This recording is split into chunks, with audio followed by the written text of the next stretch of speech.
Juneteenth Reckoning with Slavery, Minnesota African American History documentary is coming to the Twin Ports this Saturday at the Marcus Duluth Cinema at 1 p.m. The film challenges our understanding of slavery, its impact on Minnesota, and how we reconcile our past by taking viewers on a present-day journey to Ghana, to the quarters of Harriet and Dred Scott at Fort Snelling, and into conversations with current and future scholars about where we go from here. Admission is free Saturday, 1 p.m. at the Marcus Duluth Cinema, an OMG Studios and Minnesota Humanities Center production.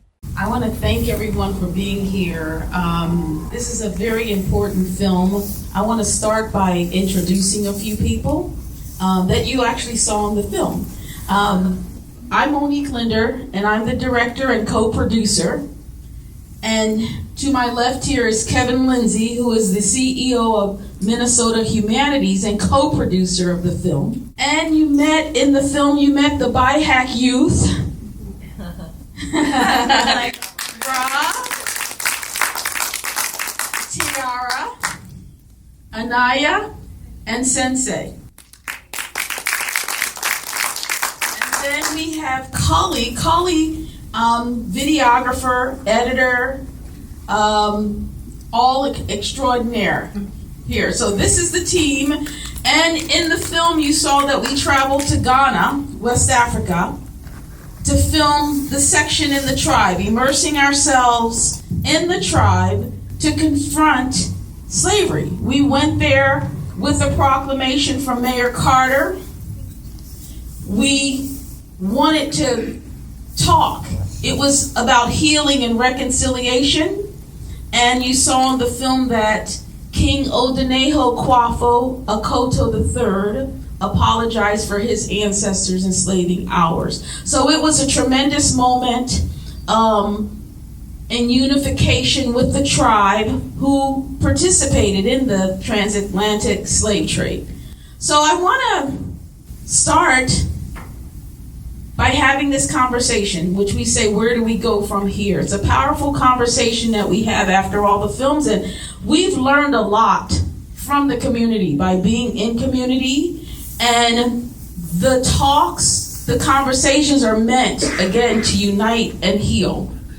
This is a time, the reckoning with slavery is really about coming together as a beloved community to solve problems within our own community. So I want to open it up to hear from you. Ask us any questions that you might have. We can start maybe by... And the questions can be simple or they can be complex, so don't feel that you have to come up with the PhD dissertation with the first question. I was interested in the connection of the first mayor or whatever with the American fur trade, the North American fur trade, and then over time the legacy of naming the streets after people who had held slaves and come up. Is there any awareness of that? I mean, I'm not familiar with this from the St. Paul area, or would this be kind of one of the first times this has come out more publicly and loudly?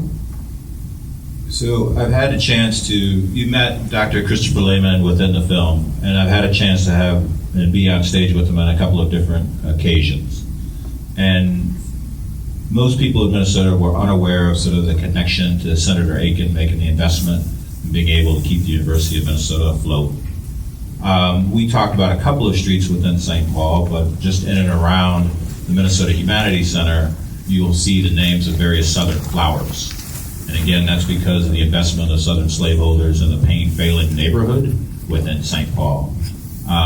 Fairness within the conversation, we could have went to other cities as well and could have identified a couple of streets or areas and whether Southern slaveholders made investments in the territory and then subsequently became the state of Minnesota. As to the governors, it's actually the first three governors either worked with or were in business with individuals who owned slaves in Minnesota's history. Again, just compressed for time, we could go that deep within it. But within the book, Southern Slaveholders' Reach in the North Star State, Dr. Lehman does talk about the investment and the involvement of the governors within that space. And then we did track down for educators the bill that was introduced, because we have found in these talkbacks is that teachers are very interested as it relates to this bill that would be introduced after Minnesota became a state to allow individuals to bring enslaved persons into Minnesota in contradiction of the express state or express federal law that they would become free people at that point in time. Question here or comment. So Kevin, thank you all for this opportunity to see this documentary. Mr. Gallagher, how are you? I'm curious, and I know Kevin, you've had some thoughts about, bringing this kind of story out to schools to introduce to curriculum. But would you also see an additional documentary on any Underground Railroad work in Minnesota that helped to really bring out our Free State culture and attempt to bring more justice into our history? Well, thanks for the question, and this is not a plant, but this is one of the board members for Minnesota Humanities Center. So thank you for your service, Nancy. One of the things that the National Endowment for the Arts has found out, and I don't know if it would be true for this audience, but typically if I were to bring a scholar in front of you, maybe 65% of you would sort of really say, I understood what was said, and I really follow that person, and I would take what they said and think about how I would think about the world going forward.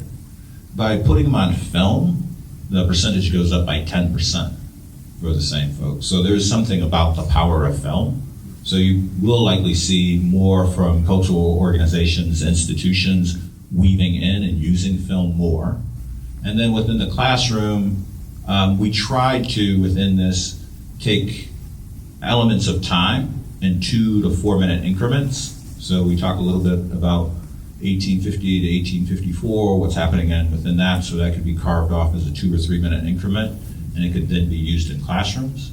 That's not to say that there could be other portions of the film that could be used by educators, but when we have screened it we screened maybe for 100 educators in the Minneapolis public school system, they really liked that aspect of how the film, and then they really appreciated the wonderful voices of the Black Youth Healing Arts Network, because that spoke to not just being people who have a lot of salt on their head like myself, right? They really appreciate hearing and understanding from the wisdom of people that they feel are peers. Kevin, I may not need the mic. This is Carl Crawford. I would love to have the youth answer this question for the BYHAC. How can we replicate what you're doing in the Twin Cities up north? We have so many of our Black youth that don't know who they are and really struggle to find representation that looks like them within a school system or other systems. How can we replicate what you're doing there, up here? That's a great question.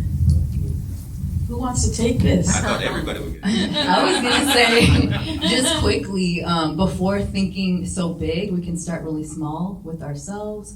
Even if you need to look it up on the internet, we can do things like that. I think it's really about learning about our ancestors, learning about these practices, and then actually practicing them. And then if you can find people that are interested in that as well, that's even more helpful, because that's really what we're doing at BYHAC, right?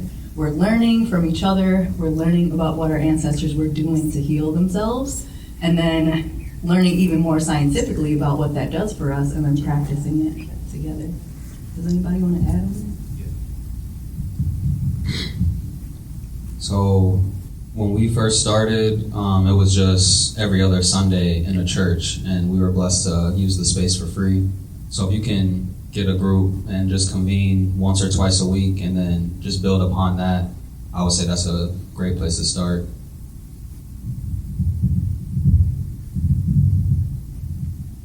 Yeah, I would say really kind of adding to what Tiara said, catering to the individuals you have in mind, and having it be very special to each person very unique at how to reach being in front of you when you're in their presence. And reaching out to us and anyone else who's also doing it is always a global thing. Anything happening anywhere is always a global thing. So, and also reach out to the ancestors.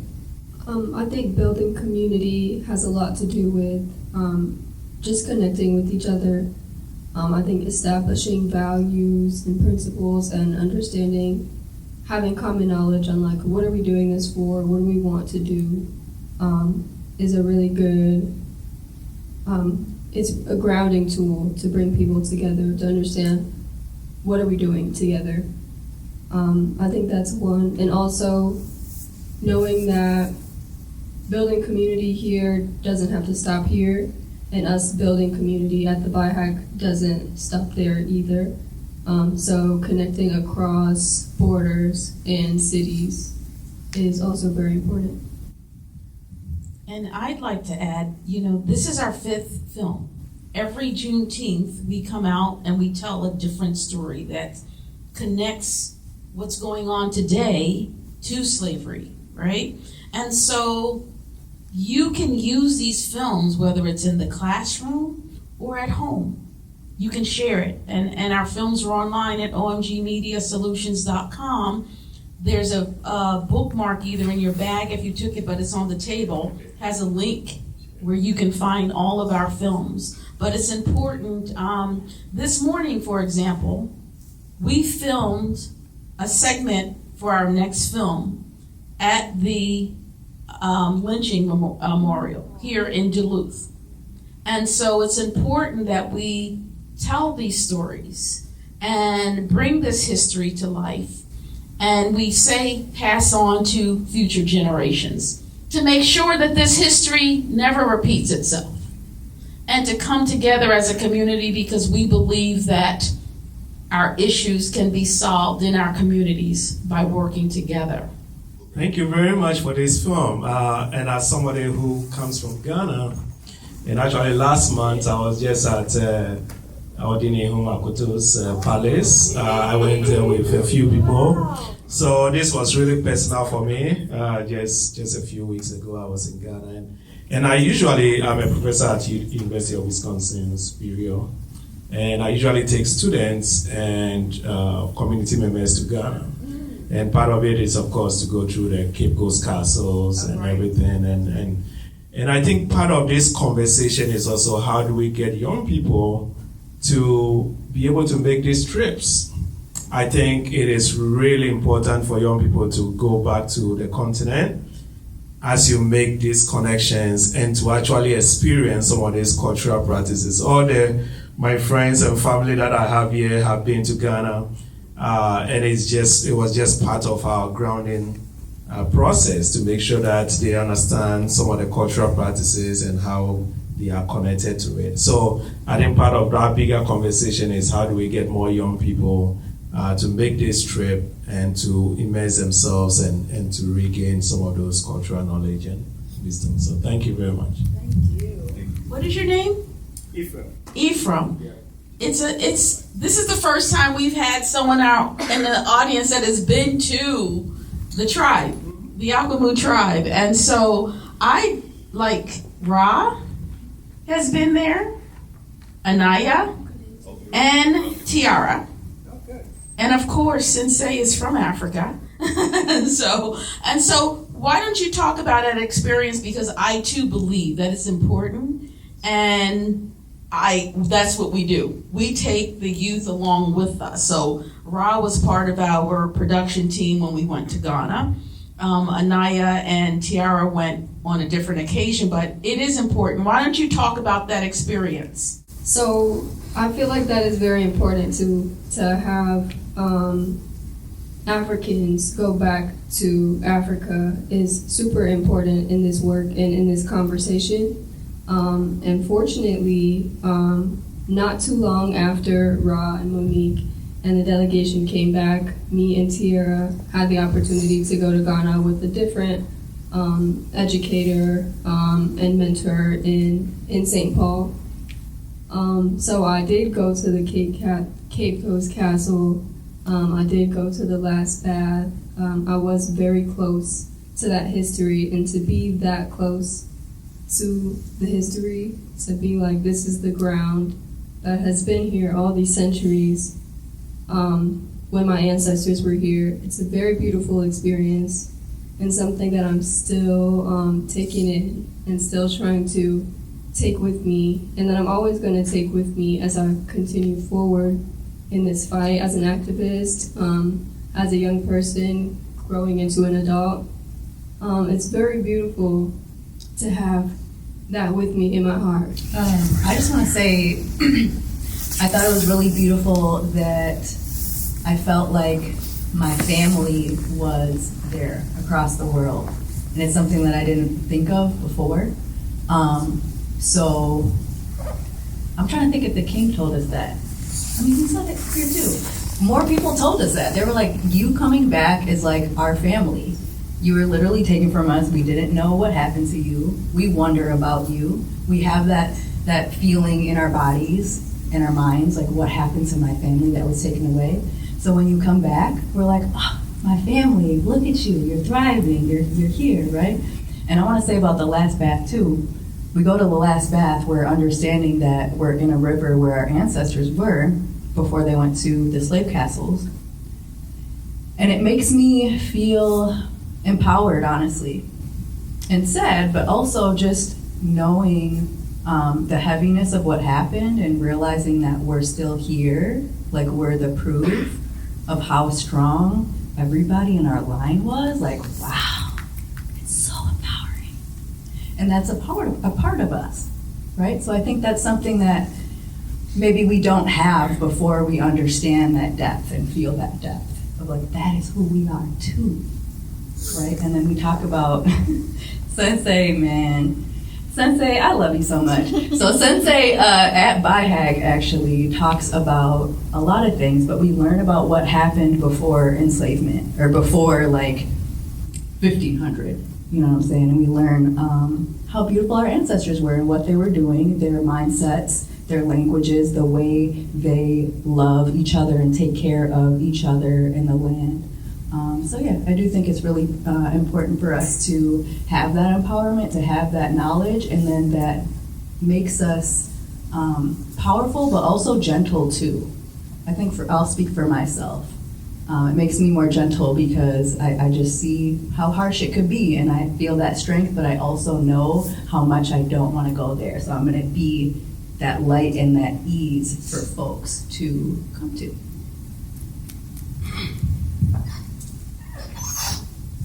Peace. For me, it really showed me the importance of knowing and truly understanding what happened to us and what is continuing to happen to us right now. And I'm hearing y'all talk about the last bath. When I was there, we didn't go to the last bath, but I've done a lot of reading and research on it. And if any of you know Asa Hilliard, he's one of our greatest educators. He talks about those ancestors that were at the last bath and how when they were going into the water, they were trying to bring dirt in their hands. They were putting dirt in their mouths. The last possible thing that they have to connect themselves with their identity, with their self, the dirt from the land they're trying to bring to Philadelphia, to New York, whatever coast they get to when they get off the ship.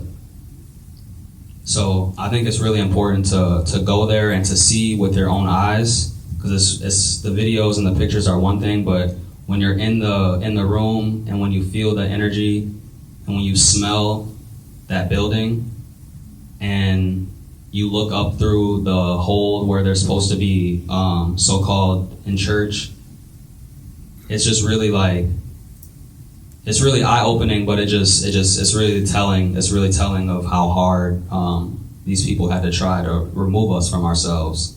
And now we are here today, one soul, same story that we're telling, and we still got that same spirit. So yeah, it was very impactful for me. Very grateful to be here with other young people that also were able to make that trip. And yeah, if you can continue bringing your students, that's very beautiful. Definitely, if anybody has a chance to visit those castles in Ghana, make that trip. For you, Kevin, changing the subject, back to the slavery in Minnesota question. I was a little bit confused about the sequence of laws regarding slaveholders bringing enslaved persons to free states and the difference between Minnesota as a territory and then as a state. And I was just kind of, that whole thing is just not clear in my mind. I probably should just watch the video again and it would be all clear. But if you could just kind of walk me through that, that would be great. No worries. We didn't hand out any cliff notes to folks before showing the film. So Minnesota becomes a state in 1858. Before that, it's a territory.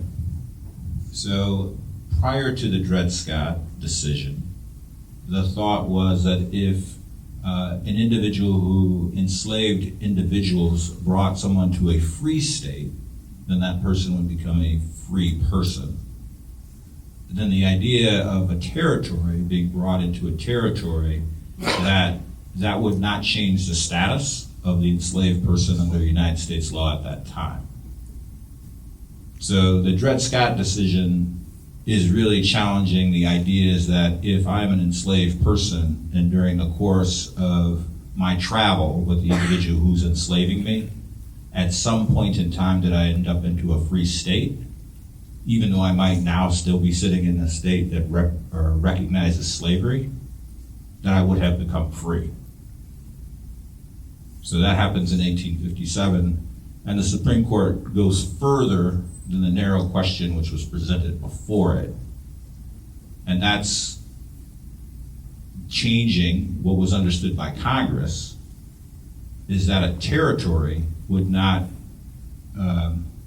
coming to a territory, that individual would still remain a individual who is enslaved going forward. The piece concerning about Eliza Winston, we wanted to put that in there just for the idea of when Minnesota becomes a state, it comes into the Union as a free state. So at that point in time, any of the individuals who owned or enslaved people came to Minnesota as a free state. By operation of law, all those people became free persons. Now, as a practical matter, you still have to get away from the individual who's enslaving you. So that's why we put in the story of Eliza Winston and the idea of individuals in Minnesota rioting over that question. So, long story short, when Minnesota becomes a free state, individuals who travel into Minnesota in 1858 become free persons. There was a question also about the street names in St. Paul, right? In terms of that history not being told about the street names and the monuments, that there are many, many monuments in society. Kevin? So we have had this question come up. There is a project by the Mellon Foundation called the Monuments Project. So what the Monuments Project does is identify all the monuments that exist in all 50 states in the United States. And what they found is that there are more monuments that honor and recognize individuals who fought for the Confederacy than the number of monuments that recognize women and people of color and indigenous people in our entire nation. So, and it's almost a 2-to-1 kind of a ratio. So the idea of who you celebrate or who you make a monument for, what does that say, speak to the values of your city, county, in this case, country. So this idea of what we're recognizing, what we're honoring, how do we have that conversation? And then the piece that I love about sort of talking about the history here and how people, especially young people, are seeing that, is that, as Baldwin and others remind us, is that how we think about the past and how people have shared their information about our past, it impacts our present. And we are foolish to think that it does not. So all these cues, all this information which is fused to us, that's shaping how we think about things. So that's why for us it's really important to make sure that people understand really the history of our country. You'll notice in the film that we use water. So it's symbolic in the film that water that we have in all of our, even the music production, is from the slave coast in Africa. And so the music that we created, the song Water Cries that you hear Thomasina Petrus, and I want to give a hand to Thomasina and Mychael Rambo, who narrated the film. Did such an incredible job of telling the story. The Water Cries is really, it signifies that we haven't reconciled. We haven't come together, so the water is still crying. That's what that song and the sounds you hear, that there's this deep connection to water that can be directly transported to the slave trade. So, anyone else? We appreciate you coming out and having these discussions, which are very important, and we learn a lot from them. I had a question. So I, of course, have friends, POC, minority friends, and I think there's a perception of Minnesota on the surface that this is a very welcoming place, and then the reality of that is not always true, and that there's still a huge divide amongst, white people who are native to the country, native, I put in quotes, and then POC people. And I was wondering how white allies can be most effective while still respecting a sacred space like the Black Youth Center without impeding on those spaces. That's a great question. I love where I feel that question is coming from. I want to say that. And I also love to say that really nobody needs to be white. You don't need to be white, actually. You don't need to. So you can be that welcoming place. You can be that welcoming place. If you have any more questions on that. Yeah, I want to say about the BYHAC specifically. I think one thing that allies can do when walking into the space is to be willing to learn, be willing to listen, and be willing to take a step back. I think there's a lot of demand for people, for humans to do something, and I think walking into a space like that as someone who is non-Black, be willing to sit back, be willing to take it in, and all the teachings aim to be and are rooted in the diaspora. So being in that space is really an opportunity to step outside of yourself, to step outside of your scope of knowledge, step out of your community and go somewhere else, go to a different place and be fully there. I really hope that everyone will also embrace the breathing that you saw in the film. We usually do that at the beginning, but we ran out of time in the beginning, but the breathing is a very big part of even exploring a conversation and really grounding your audience and who you're talking to. So I encourage everyone to use the breathing technique. I was just gonna say, when I was growing up, I was under the impression that Europeans only lied about Black history, but then I figured out that they lied about all history. So understanding your own history first, and then teaching your family and the people after you about what happened and what is happening still, and then moving forward and seeing how you can change these systems and just this place. And another thing, Kevin, you may want to respond to this because this is something that we're covering in our next film. Race as a social construct it's a caste system. It's not a color system, right? And so we're going to bring that up. But Kevin, do you want to share any part of next film? I just build off of what you said. So Professor Mahmoud El-Kate and McAllister, in spaces such as this, he often reminds, is that, again, a Baldwin quote, White is sort of saying Chase Manhattan Bank, right? It's sort of money or the idea of the accumulation of all resources, right? So again, who should be top in the caste system? Who should be on the bottom of the caste system? In this country, we talk about who has been on the bottom of the caste system. It has often been African Americans and indigenous individuals. If you read the book Isabel Wilkerson, she has a passage where she talks about Dr. King's writings, and he talks about traveling to India. And he is met by the individuals who are on the lowest level of a caste system in India. So again, where it's very clear by visually looking at someone, I guess, by their skin color here and identifying a caste system. In India, that does not work the same way. But that caste system is just as powerful. So for Dr. King, that was a seminal moment in his thinking as it relates to how we talk about this. Because the conversation that we have here in the United States about race is not the same conversation that's happening in the continent of Africa.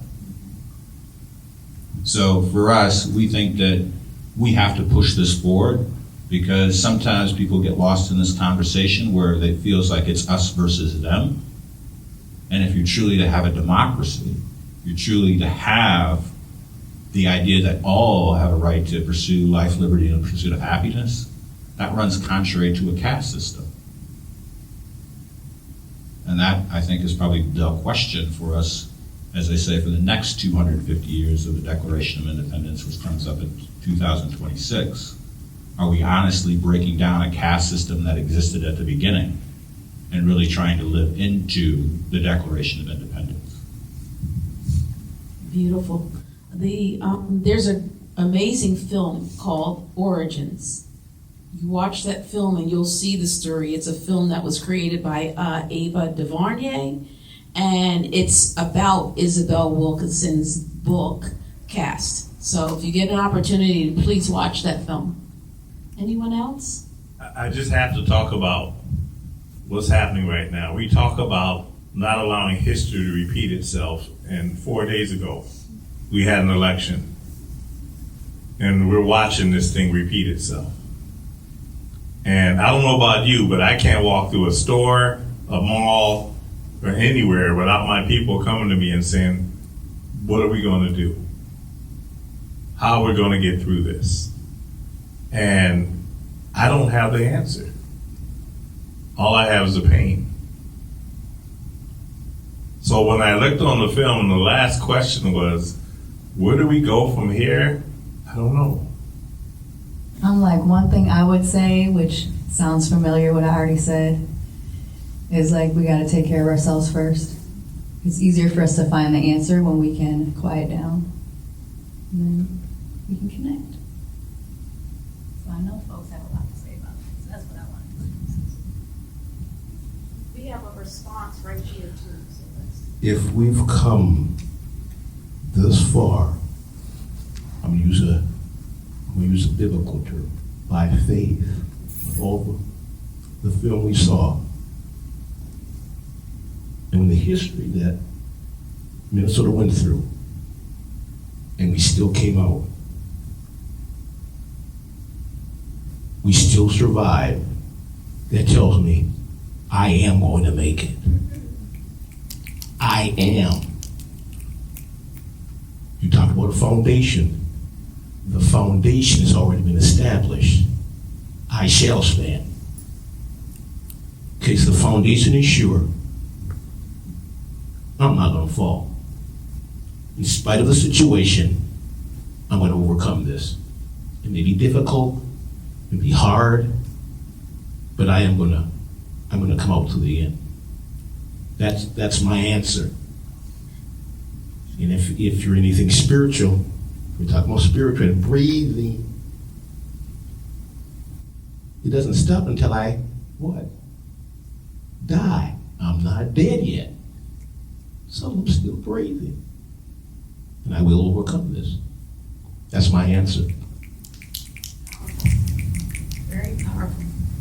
You were going to say something, Sensei? Yeah. So to kind of respond with, I know people have been acting different ever since the election what happened. Yeah. It's kind of funny, back home, it's like every election, every year, it's all that stuff. So, yeah, with that, I feel like it's great to really introduce some new perspective on this phenomena that we're observing, that we're calling the United States of America. And understanding that the foundation for capitalism, colonization, all these things, the foundation of that is genocide. That's how they started, and that's how they keep going on, is with genocide. So I feel like some people, they start to feel some way when it's getting closer to them at some time. When it's getting closer to this one, then that shit. And then when it's on the other side, when it's Indonesia, when it's Congo, then it's like, okay, So I feel like it's been people are kind of talking about it as if it's a doomsday. It's been a 24-hour doomsday ever since the thing started. I feel very grateful, and I feel that we should feel grateful for the reminder when it gets close to you that it's already arrived on someone. So, yeah, I can do that. Yeah, that makes me think about what we view as like terror or threat, and understanding that terror and threat lives very vibrantly in other places. And so the comfort that we live in here, the comfort and the convenience that we have living in America has to be examined for what it truly is. And I think where we go from here is understanding what we do as a people versus identifying with this country or with this state. But what do we do as a people? How do we move on the ground? I think establishing safety in ourselves, in our homes, in our communities, establishing the world that we want to see around us is what it's going to take, and not relying on these systems, and like I said, not being distracted by America. I think this has all been a crazy show, but what is the truth, and what is it truly going to take for us to be healthy and whole individuals and communities? Also, I would love for people to know that what's happening is natural. This is natural. All of this is natural. Sometimes it happens. Maybe even if you observe some youth, sometimes the youth have something going on. Sometimes they're leaving that one out. Sometimes they even create their own little system. If you've ever been around kids, they get complex fast. And they already are putting this one here and that one there. So everything will happen is natural. It's a natural part of life. And you are able to equip yourself with this science to be able to respond to it. To be able to respond to it in a way that where you're calm and you're helping others around you. And it's a natural part of life. It's everyone will ever live have a stress. If it's 1,000 years ago, they may be worried about the rain or a drought. If it's today, it's something different. It's all right. So I feel like it's about getting yourself prepared and get, really, like I say, like having the different tools, the breathing tool, these ancestral technologies. And yeah, you can find out so much more about it. And when you do everything that you can do, when you know that you've done what you can do, naturally you're gonna find peace and not worry. And I want to add words from Brian Stevenson. Does everyone know who Brian Stevenson is? Who created the Legacy Memorial, Montgomery, Alabama. And he, in his research, there's a lot of research, EJI.org, but he talks about the fact that we need to confront slavery. He doesn't believe we can move on as a people until we confront that history. And he puts a lot of information, he puts a lot of emphasis on the Reconstruction period, right? And leading up to what's going on today. So I think as a community, and the reason we create these films is we want to confront. We don't want to be afraid of history. We want to work this out together as a community. And that's why we take the film out into the community, into all areas of Minnesota. I wanted to add that patterns do repeat themselves until a different choice is made. So America is going to make whatever decisions are work in best favor with their own needs, wants, which come from terrible roots, have terrible roots. Based on how this country was built, we're talking about the country being built and surviving and thriving off of an economy where enslaved people are enslaved.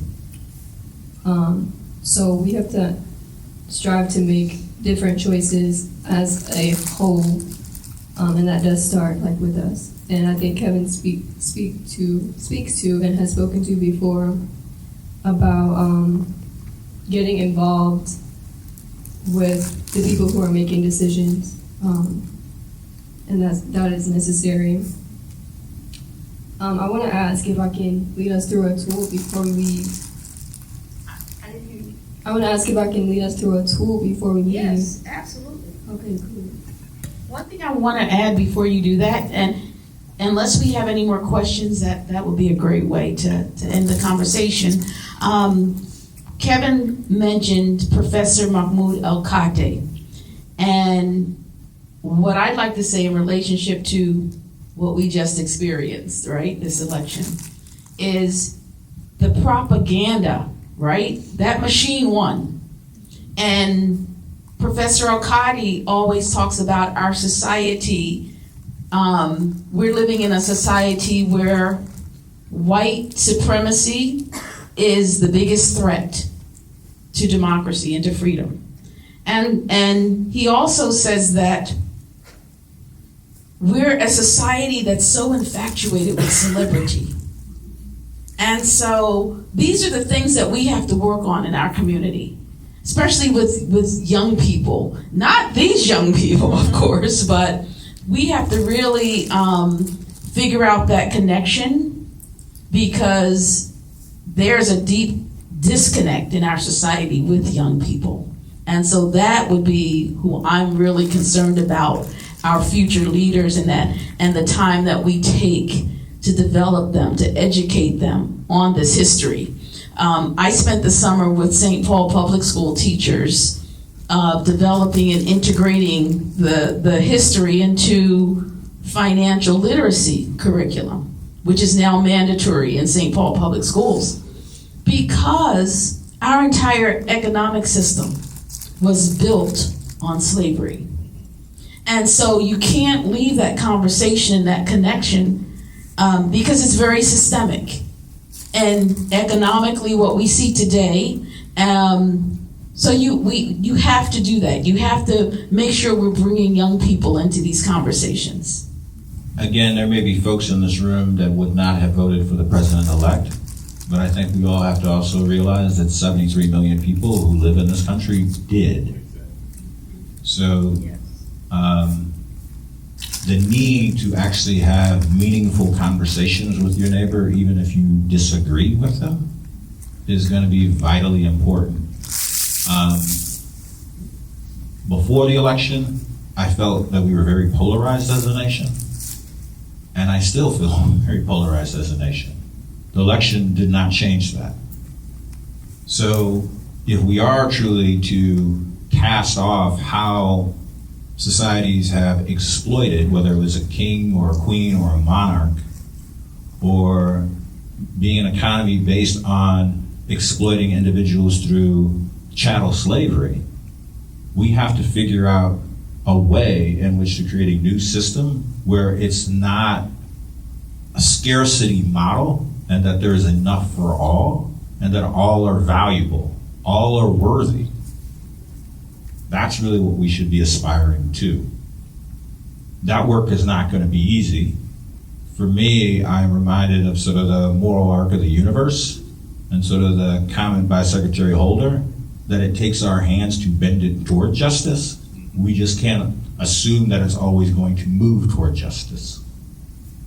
So I do hope that we all, if you're disappointed, it's really time to roll up your sleeves even more.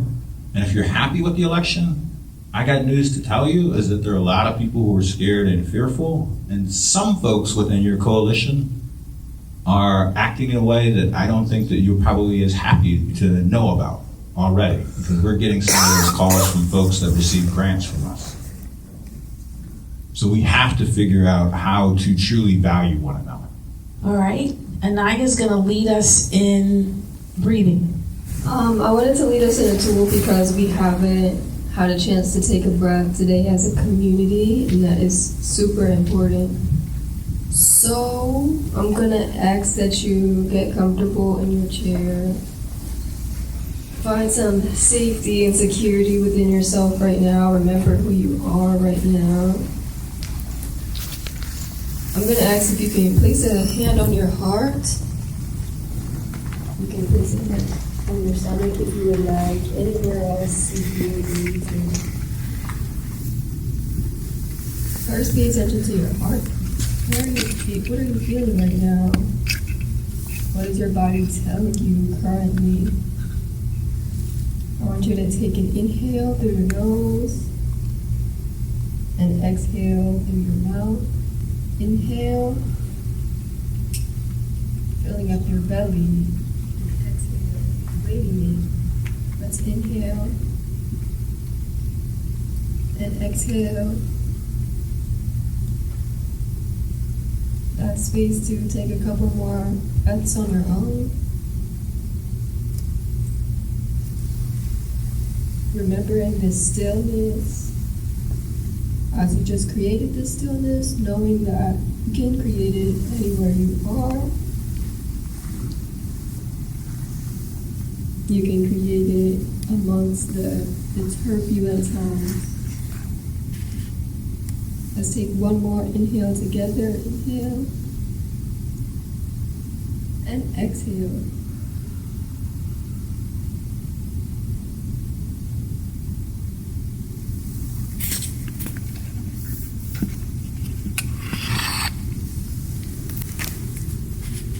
Come back to the space whenever you're ready.